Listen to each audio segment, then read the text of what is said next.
안녕하세요. 저는 한수영이라고 합니다. 올해 67살이 되었네요. 35년 동안 은행에서 근무하며 지점장까지 올랐던 평범한 직장인이었습니다. 지금은 전 세계를 여행하는 노마드 시니어가 되었어요. 제 이야기가 비슷한 나이대의 많은 분들께 작은 용기가 되었으면 하는 마음으로 오늘 이렇게 제 이야기를 나누게 되었습니다. 사실 은행원으로 일하던 시절에도 제 마음 한편에는 항상 세계 여행에 대한 꿈이 있었어요. 어릴 적부터 지도책을 보며 상상의 여행을 떠나곤 했죠. 하지만 현실은 달랐습니다. 대학을 졸업하고 안정적인 은행 취직, 결혼, 아이들 양육, 집 마련. 보통의 한국인처럼 정해진 경로를 따라 살아왔어요. 매일 아침 6시 반에 일어나 집을 나서고 저녁 9시가 다 되어서야 집에 돌아오는 생활이 수십 년 계속되었죠. 제가 50대 초반이 되었을 때 문득 이대로 살다가 죽을 것인가 하는 생각이 들었어요. 그때부터 퇴직 후 생활을 치밀하게 계획하기 시작했습니다. 정확히 59세 11개월에 퇴직하겠다고 결심했어요. 동료들은 60세까지 일하고 퇴직하면 되지 않느냐고 물었지만 저는 단 한 달이라도 더 자유롭게 살고 싶었어요. 은행에서 근무하면서 많은 노인 고객들을 봐왔어요. 특히 기억에 남는 분은 박씨 할아버지였습니다. 80세가 넘으신 분이셨는데 항상 통장을 들고 오셔서 잔고를 확인하셨어요. 어느 날 제가 물었죠. 할아버지, 지금까지 모으신 돈으로 무엇을 하실 계획이세요? 그러자 할아버지는 힘없이 웃으시며 이제 와서 어디 갈 힘도 없고 쓸 데도 없네. 자식들 주고 갈란다 하셨어요. 그 말씀이 제 가슴에 큰 울림을 주었습니다. 저는 그런 삶을 살고 싶지 않았어요. 퇴직 3년 전부터는 퇴직 후 생활비 시뮬레이션을 엑셀로 직접 작성했습니다. 퇴직금이 2억 8천만 원 정도였고 60세부터 받게 될 국민연금은 월 155만 원, 개인연금은 월 75만 원이었어요. 그리고 제 가장 큰 자산이었던 강남 32평 아파트의 시세는 12억 원 정도였죠. 자녀들은 이미 성인이 되어 독립했어요. 큰아들은 30 즈음에 미국으로 건너가 지금은 40살이 되었고 작은 딸은 대학원을 캐나다에서 다니다가 그곳에서 취업하여 정착했어요. 지금은 37살이 되었네요. 두 아이 모두 외국에서 자리를 잡았기 때문에 사실 저희 부부가 한국에 머물러야 할 이유가 크게 없었어요. 퇴직하고 1년 정도 지난 후 제 인생에서 가장 큰 결정을 내렸습니다. 강남에 있는 32평 아파트를 파는 것이었어요. 주변에서는 모두 반대했습니다. 미쳤냐, 그 좋은 집을 팔아? 요즘 같은 때 부동산을 팔면 나중에 다시 못 산다 그렇게 떠돌아다냐. 나중에 어디서 살 건데? 친구들, 친척들, 심지어 은행 동료들까지 모두 저를 말렸어요. 하지만 제 아내는 달랐어요. 우리는 30년 넘게 함께 살아오면서 서로의 꿈을 알고 있었습니다. 아내도 저처럼 여행을 좋아했어요. 하지만 불행히도 아내는 제가 퇴직하기 1년 전에 암 진단을 받았고 치료를 받던 중 갑자기 상태가 나빠져 하늘나라로 떠났습니다. 임종 직전 아내는 제 손을 잡고 말했어요. 당신 내가 못 이룬 꿈 대신 이루고 와. 우리가 함께 가기로 했던 곳들 꼭 다 가봐야 해. 그 말을 듣는 순간 눈물이 멈추지 않았습니다. 아내가 떠난 후 1년 동안 저는 깊은 슬픔에 빠져 있었어요. 집 안의 모든 것이 아내를 떠올리게 했죠. 어느 날 문득 이대로는 안 되겠다는 생각이 들었습니다. 아내의 마지막 부탁을 지켜야 했어요. 그래서 과감히 아파트를 매각했습니다. 12억 원에 팔았고 그중 3억 원은 자녀들에게 각각 1억 5천만 원씩 증여했어요. 나머지는 장기 여행 자금과 노후 대비금으로 분배했습니다. 집을 판 후 경기도 고양시의 작은 원룸으로 이사했어요. 월세는 55만 원이었죠. 은행 지점장으로 살던 때와는 너무나 다른 환경이었지만 오히려 마음은 가벼웠습니다. 35년간 모아온 물건들을 정리하면서 깨달았어요. 이 모든 것이 사실은 제 삶을 짓누르는 짐이었다는 것을요. 책장 가득한 책들, 옷장 가득한 정장들, 각종 기념품과 수집품들. 한두 번 쓰고 서랍 속에 넣어둔 물건들이 너무나 많았어요. 소유물을 80% 정도 줄이고 정말 필요한 것만 남겼습니다. 지금은 캐리어 2개로 살 수 있어요. 한 번도 입지 않은 옷, 한 번도 읽지 않은 책, 한 번도 사용하지 않은 물건들. 그동안 제가 얼마나 많은 불필요한 것들을 갖고 있었는지 깨달았습니다. 2017년 초겨울 드디어 첫 번째 장기 여행을 떠났어요. 퇴직 후 첫 여행지로 유럽을 선택했습니다. 평생 가보고 싶었던 곳이었거든요. 100일 동안 스페인, 포르투갈, 이탈리아, 프랑스, 독일 등 11개국을 여행했어요. 20대 배낭 여행객처럼 빡빡한 일정으로 다니지는 않았습니다. 한 도시에 최소 일주일은 머물렀어요. 호텔이 아닌 현지인 집 에어비앤비로 머물며 진짜 현지 생활을 체험했죠. 스페인 바르셀로나에서는 퇴직 교사 부부의 집에서 2주일 머물렀어요. 그들과 함께 시장에 가서 장을 보고 함께 요리하고 저녁에는 와인을 마시며 이야기를 나눴죠. 제 서툰 영어와 구글 번역기를 이용해 대화했지만 그 어떤 호텔 경험보다 값진 시간이었습니다. 그들이 알려준 현지인 식당은 관광객들이 잘 모르는 숨은 보석 같은 곳이었어요. 이탈리아 피렌체에서는 미켈란젤로 광장에 매일 아침 올라갔어요. 해가 뜨는 모습을 보며 커피를 마시는 것이 일상이 되었죠. 평소 커피를 즐기지 않았는데 이탈리아에서는 에스프레소의 매력에 푹 빠졌어요. 오후에는 우피치 미술관이나 두오모 성당을 천천히 둘러보았습니다. 일정에 쫓기지 않고 한 작품 앞에서 1시간도 머물 수 있었어요. 젊었을 때 여행과는 완전히 다른 느낌이었습니다. 프랑스 파리의 작은 아파트에서는 한 달을 머물렀어요. 아침마다 근처 빵집에서 각 구운 바게트를 사다가 창가에 앉아 세느강을 바라보며 아침을 먹었습니다. 제가 사는 동네의 거리 음악가와 친해져서 그의 공연을 듣기 위해 매주 토요일 같은 장소를 찾았어요. 그는 인생의 절반을 음악가로 나머지 절반을 회계사로 살았다고 했습니다. 70살이 넘은 나이에도 여전히 열정적으로 기타를 치는 그의 모습에 큰 감동을 받았어요. 여행 중에 블로그 60대의 버킷리스트를 시작했어요. 처음에는 그저 가족들과 친구들에게 제 여행 소식을 전하기 위한 것이었죠. 그런데 의외로 반응이 좋았어요. 특히 비슷한 나이대의 분들이 많이 찾아와 주셨습니다. 저도 퇴직하면 여행하고 싶은데 어떻게 시작해야 할지 모르겠어요. 돈은 얼마나 있어야 그렇게 여행할 수 있나요? 건강 관리는 어떻게 하시나요? 등 많은 질문을 받았어요. 블로그에는 제 일상을 솔직하게 기록했습니다. 숙소 예약부터 현지 교통, 식당 정보, 의료시설 이용법까지 시니어 여행자의 눈높이에서 모든 정보를 공유했어요. 젊은 배낭 여행객들의 정보와는 다른 우리 세대가 필요로 하는 실질적인 정보였죠. 특히 약국 이용법이나 현지 병원 방문 경험 같은 글은 많은 분들께 도움이 되었어요. 유럽 여행이 끝나고 한국에 잠시 돌아왔을 때 제 건강에도 변화가 생겼습니다. 은행 근무 시절에는 스트레스로 당뇨와 고혈압이 있었어요. 공복 혈당이 180mg/dl였고 혈압은 150대 95mm 수은주였죠. 그런데 유럽에서 100일 동안 매일 걸으며 지내다 보니 건강 상태가 놀랍게 개선되었어요. 검진 결과 공복 혈당이 130mg/dl로 내려갔고 혈압도 130대 85mm 수은주로 안정되었습니다. 의사 선생님께서는 규칙적인 운동과 스트레스 감소가 건강에 큰 영향을 미쳤다고 하셨어요. 여행 중에는 하루 평균 15,000보 이상 걸었거든요. 또한 식습관도 바뀌었어요. 현지 식재료로 직접 요리해 먹는 경우가 많았고 패스트푸드나 인스턴트 음식을 거의 먹지 않았죠. 물론 현지 음식도 즐겼지만 과식은 피했어요. 당뇨약 용량이 절반으로 줄었고 혈압약도 더 낮은 용량으로 바꿨습니다. 건강관리는 철저히 했어요. 6개월마다 한국에 돌아와 종합검진을 받았고 필요한 약은 넉넉히 처방받아 갔습니다. 해외에서도 응급상황에 대비해 국제의료보험에 가입했어요. 월 30만 원 정도의 의료보험과 약값이 들었지만 안전을 위해 꼭 필요한 투자라고 생각했어요. 두 번째 여행은 동남아시아를 선택했습니다. 태국, 베트남, 말레이시아, 인도네시아 등을 6개월 동안 여행했어요. 유럽과는 또 다른 매력이 있었습니다. 특히 물가가 저렴해서 더 여유롭게 지낼 수 있었어요. 태국 치앙마이에서는 한 달에 70만 원 정도로 아주 좋은 콘도를 렌트할 수 있었어요.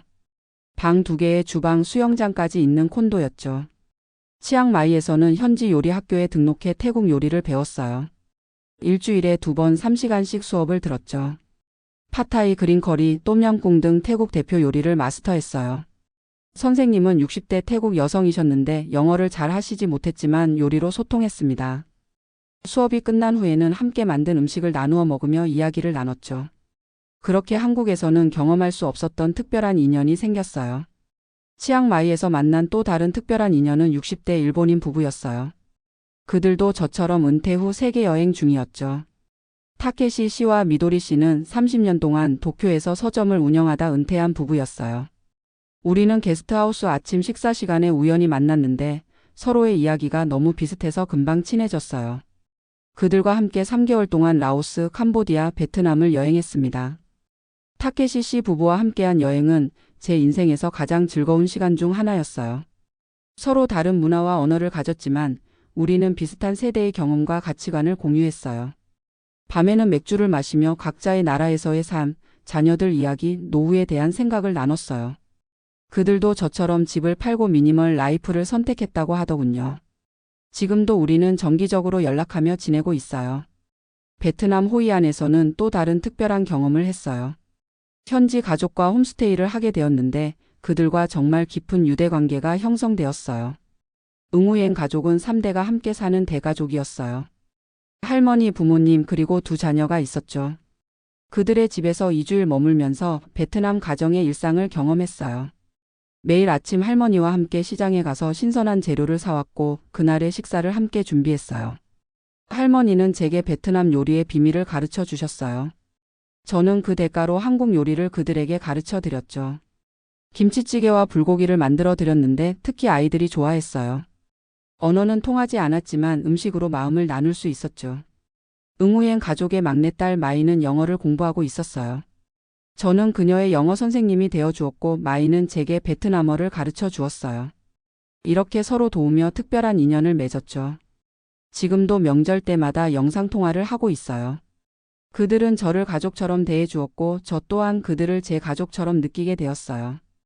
은행에서 30년 일하며 만난 인연보다 여행 1년 동안 만난 인연이 더 깊다는 말이 실감났어요. 직장에서의 인간관계는 어쩔 수 없이 경쟁과 이해관계가 얽혀 있었지만 여행 중에 만난 인연은 순수했어요. 서로에게 바라는 것 없이 그저 함께 시간을 보내며 서로의 문화를 나누는 관계였죠. 가끔은 외로울 때도 있었어요. 특히 아프거나 컨디션이 좋지 않을 때면 가족이 그리웠죠. 하지만 의외로 자녀들과는 더 자주 소통하게 되었어요. 처음에 자녀들은 제 선택을 이해하지 못했어요. 아버지 혼자 그렇게 떠돌아다니시면 어떡해요? 건강은요? 혹시 아프시면 누가 돌봐드려요? 특히 아들은 제가 강남 아파트를 판 것에 대해 많이 반대했어요. 하지만 시간이 지나면서 자녀들의 생각도 바뀌었어요. 매주 화상통화를 하면서 제 여행 이야기를 들려주었고 블로그를 통해 제 일상을 공유했어요. 어느 날 딸이 말했어요. 아빠 회사 다니실 때보다 훨씬 행복해 보이세요. 얼굴에 생기가 돌아요. 그 말을 들으니 제 선택이 옳았다는 확신이 들었어요. 명절에는 한국에 돌아오는 대신 자녀가 사는 나라로 가서 함께 시간을 보냈어요. 미국에 있는 아들 집에서 설날을 보내고 캐나다에 있는 딸 집에서 추석을 보내는 식으로요. 자녀들이 한국에 올 시간과 비용을 절약할 수 있어서 오히려 더 자주 만날 수 있게 되었어요. 또한 자녀들이 정착한 나라의 문화와 환경을 직접 경험할 수 있어서 좋았어요. 여행을 다니면서 블로그가 점점 인기를 얻기 시작했어요. 월 방문자가 3만 명까지 늘어났고 광고 수익도 월 50만 원에서 70만 원 정도 발생했어요. 처음에는 그저 취미로 시작했는데 의외의 수입원이 된 거죠. 또한 시니어 여행 상담과 컨설팅 부업도 시작했어요. 비슷한 나이대의 분들이 해외여행을 계획할 때 도움을 드리는 일이었죠. 월 평균 30만 원에서 50만 원의 추가 수입이 생겼어요. 일을 위해 여행하는 게 아니라 여행하며 자연스럽게 일이 생겼어요. 이것이 제 모토가 되었어요. 은행에서 일할 때는 스트레스가 많았지만 지금은 제가 좋아하는 일을 하면서도 수입을 올릴 수 있어 행복해요. 가끔은 현지 한인 게스트하우스에서 한국 음식을 만들어주는 아르바이트도 했어요. 제 김치찌개와 된장찌개는 현지 교민들 사이에서 꽤 유명해졌답니다. 여행하면서 또 다른 변화는 SNS를 통해 만난 비슷한 상황의 한국인 시니어들과의 커뮤니티였어요. 처음에는 블로그를 통해 몇 분을 알게 되었는데 점점 네트워크가 넓어져서 지금은 20명 정도의 시니어 노마드 그룹이 형성되었어요. 우리는 분기별로 세계 각지에서 모임을 가져요.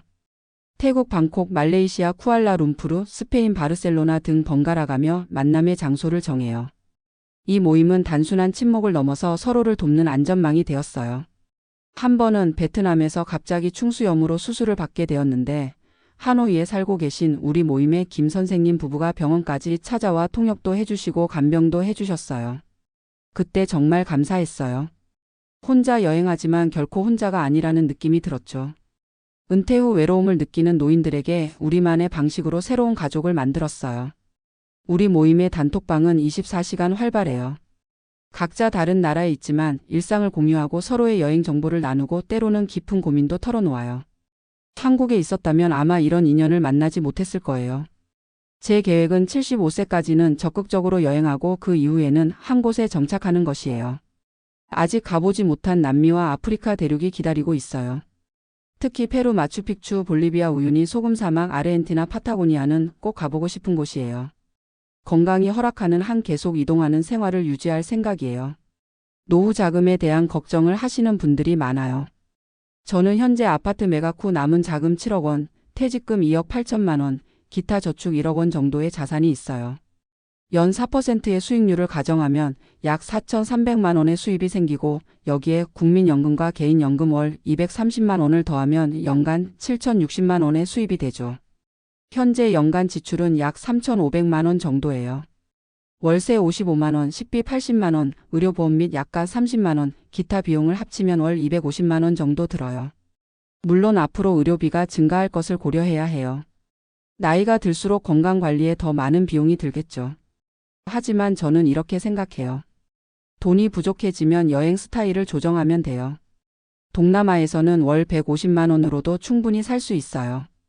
실제로 태국 치앙마이나 베트남 다낭 같은 도시는 월 150만 원으로도 꽤 여유 있게 살 수 있어요. 숙소 50만 원, 식비 60만 원, 교통비 10만 원, 의료비 20만 원 정도면 충분하죠. 제 여행의 또 다른 장점은 계절을 따라 이동할 수 있다는 점이에요. 한국의 겨울이 시작될 때면 태국이나 베트남 같은 따뜻한 나라로 가고 여름이 너무 더워지면 스페인 북부나 포르투갈 같은 시원한 곳으로 이동해요. 덕분에 항상 쾌적한 날씨 속에서 지낼 수 있어요. 사계절 옷을 다 준비할 필요도 없고 난방비나 냉방비 걱정도 적어요. 처음 여행을 계획했을 때 많은 분들이 걱정했던 것 중 하나가 언어 문제였어요. 영어도 못하는데 어떻게 해외에서 살겠어요? 사실 저도 영어를 잘하지 못해요. 대학 시절에 배운 영어는 거의 다 잊어버렸고 은행에서도 국내 지점에서만 근무해서 영어를 사용할 일이 거의 없었죠. 하지만 요즘은 스마트폰의 번역 앱이 정말 좋아요. 저는 파파고와 구글 번역기를 주로 사용해요. 간단한 대화는 손짓 발짓으로 복잡한 내용은 번역기의 도움을 받으면 의외로 불편함이 없어요. 물론 영어를 배우려는 노력도 게을리하지 않았어요. 여행 중에 만난 친구들과 대화하면서 자연스럽게 영어 실력이 늘었고 지금은 간단한 일상 대화는 어느 정도 할 수 있게 되었어요.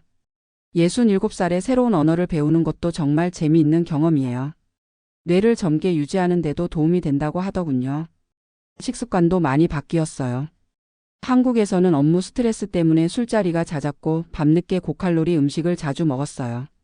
그러다 보니 체중이 90kg까지 늘었고 당뇨와 고혈압 진단을 받았죠. 하지만 여행 생활을 하면서 자연스럽게 건강한 식습관을 갖게 되었어요. 현지 시장에서 신선한 과일과 채소를 사서 직접 요리해 먹는 일이 많아졌고 규칙적인 식사 시간도 지키게 되었어요. 여행 중에는 술도 거의 마시지 않게 되었어요. 가끔 현지 와인이나 맥주를 맛보는 정도죠. 그러다 보니 체중이 70kg으로 줄었고 혈당과 혈압도 안정되었어요. 당뇨약 용량이 절반으로 줄었을 때 정말 기뻤어요. 의사 선생님도 놀라셨죠. 무슨 비결이 있으세요? 하고 물으시길래 세계 여행입니다 라고 답했어요. 여행하면서 만난 많은 외국인 시니어들도 저와 비슷한 경험을 했다고 해요. 특히 북유럽 출신 노인들은 은퇴 후 스페인이나 포르투갈 같은 남유럽 국가로 이주하는 경우가 많더군요. 그들도 저처럼 본국에 집을 팔거나 임대하고 날씨가 좋고 물가가 저렴한 나라에서 생활하고 있었어요. 이런 현상을 시니어 마이그레이션이라고 부르더군요. 가끔 한국 친구들로부터 그래도 나이가 드니 한국에서 살아야 하지 않을까? 라는 질문을 받아요. 솔직히 말하면 저는 그렇게 생각하지 않아요. 물론 언어나 문화의 차이는 있지만 오히려 해외에서는 노인을 더 존중하고 배려해주는 문화가 많아요. 한국의 경쟁적인 분위기와 노인에 대한 차별적인 시선에서 벗어나 더 여유롭게 살 수 있어요. 또 한 가지 중요한 점은 여행을 통해 제 삶의 주인이 되었다는 것이에요. 한국에서는 은퇴 후에도 주변의 시선이나 기대에 맞춰 살아야 한다는 압박이 있었어요. 손주 봐주기, 노인정 다니기, 동창회 참석하기 등 묵시적으로 따라야 할 노인의 삶이 정해져 있었죠. 하지만 여행 중에는 오로지 제가 원하는 대로 살 수 있어요. 그날의 일정, 만날 사람, 먹을 음식 모든 것을 제가 결정해요. 또한 여행을 통해 새로운 취미도 발견했어요. 사진 찍기에 관심이 생겨서 미러리스 카메라를 구입했어요. 처음에는 자동 모드로만 찍다가 점점 배워서 지금은 수동 설정으로도 꽤 괜찮은 사진을 찍을 수 있게 되었어요. 블로그에 올리는 사진들이 좋다는 평가를 받을 때면 정말 뿌듯해요. 60대에 새로운 취미를 가지게 될 줄은 정말 몰랐어요. 스케치도 시작했어요. 프랑스 파리의 작은 미술 수업에 참여했다가 취미가 되었죠. 여행지의 풍경이나 건물을 간단히 스케치하는 것만으로도 그 장소의 기억이 더 오래 남더라고요. 사진보다 더 깊은 인상을 남기는 것 같아요. 지금은 작은 스케치북을 항상 가방에 넣고 다녀요. 여행하면서 가장 많이 받는 질문 중 하나가 외롭지 않으세요? 예요. 솔직히 말하면 외로울 때도 있어요. 특히 아내가 생각나는 순간들이 있죠. 아내와 함께 여행했다면 얼마나 좋았을까 하는 생각이 들 때마다 가슴이 아파요. 하지만 저는 이렇게 생각해요. 아내는 저와 함께 여행하고 있어요. 제 마음속에서요. 새로운 장소를 발견할 때마다 아내와 대화하는 것 같아요. 여보, 여기 봐. 정말 아름답지? 하고 말이죠. 게다가 여행 중에는 의외로 혼자 있는 시간이 적어요. 게스트하우스, 현지 투어, 언어 교환 모임 등을 통해 항상 새로운 사람들을 만나게 되니까요. 오히려 한국에서 아파트에 혼자 살 때보다 더 활발한 사회생활을 하고 있어요. 시간대가 다른 자녀들과도 오히려 더 자주 연락하게 되었고요. 제 여행 경험을 통해 많은 분들께 말씀드리고 싶은 것이 있어요. 한국에서 집을 지키며 살았다면 지금의 행복은 없었을 거예요. 물론 모든 분들이 집을 팔고 여행을 떠나라는 말씀은 아니에요. 각자의 상황과 선호도가 다르니까요. 다만 은퇴 후에도 새로운 삶을 시작할 수 있다는 것, 나이가 들어도 꿈을 이룰 수 있다는 것을 알려드리고 싶어요. 자산 유동화의 중요성도 강조하고 싶어요. 아파트를 팔아 유동성을 확보하세요. 한국인들은 부동산에 너무 집착하는 경향이 있어요. 물론 집은 중요하지만 그 집에 묶여서 정작 하고 싶은 일을 못한다면 그건 행복한 노후가 아니라고 생각해요. 제 경우는 아파트를 팔아 얻은 자금으로 더 풍요로운 경험을 할 수 있었어요. 또한 미리 계획하는 자세가 중요해요. 50대부터 준비하면 60대는 걱정 없어요. 저는 50대 초반부터 퇴직 후 생활에 대해 구체적으로 계획했어요. 재정 계획뿐만 아니라 건강관리, 취미활동, 인간관계 등 모든 측면을 고려했죠. 그래서 실제로 퇴직했을 때 큰 혼란 없이 새로운 삶에 적응할 수 있었어요. 저는 항상 이런 말을 마음에 새기고 있어요. 가장 큰 실수는 도전하지 않는 것, 가장 큰 위험은 안전만 추구하는 것. 67살의 나이에도 저는 계속해서 새로운 도전을 하고 있어요. 내년에는 스페인 산티아고 순례길 800km 걷기에 도전할 계획이에요. 나이가 많다고 돈이 부족하다고 영어를 못한다고 주저하지 마세요. 지금 시작하지 않으면 언제 시작할 건가요? 이제 여행 3년 차가 되었네요. 돌아보면 정말 많은 것이 변했어요. 외형적으로는 체중이 줄고 건강해졌으며 머리카락은 더 하얘졌지만 표정은 더 밝아졌어요. 내면적으로는 더 많이 변했어요. 물질에 대한 집착이 줄어들었고 작은 것에 감사하는 마음이 커졌어요. 매일 아침 눈을 뜰 때마다 오늘 보게 될 새로운 풍경과 만나게 될 새로운 사람들에 대한 기대로 가슴이 설레요. 여행을 하면서 깨달은 가장 큰 교훈은 나이는 그저 숫자에 불과하다는 것이에요. 사회가 정한 나이에 맞는 행동이라는 틀에서 벗어나면 훨씬 더 자유롭고 풍요로운 삶을 살 수 있어요. 67살에 시작한 제 버킷리스트가 아직도 계속 늘어나고 있다는 것이 그 증거예요. 마지막으로 행복은 소유가 아닌 경험에서 온다는 것을 알게 되었어요. 은행 지점장으로 일할 때는 명품 시계, 고급 자동차, 강남 아파트 같은 것들이 성공의 상징이라고 생각했어요. 하지만 지금은 그런 것들이 없어도 더 행복해요. 마추픽추 새벽 산책, 베니스 곤돌라 타기, 사하라 사막 일출 구경. 이런 경험들이 제 인생을 더욱 풍요롭게 만들었어요. 저의 이야기가 비슷한 상황에 있는 분들께 작은 용기가 되었으면 해요. 나이가 들어도 새로운 시작은 언제나 가능해요. 오늘 당장 여러분의 버킷리스트를 작성해 보는 건 어떨까요? 그리고 그중 한 가지를 이루기 위한 첫 걸음을 내딛어 보세요. 그 작은 한 걸음이 여러분의 인생을 완전히 바꿀 수도 있어요. 저처럼요.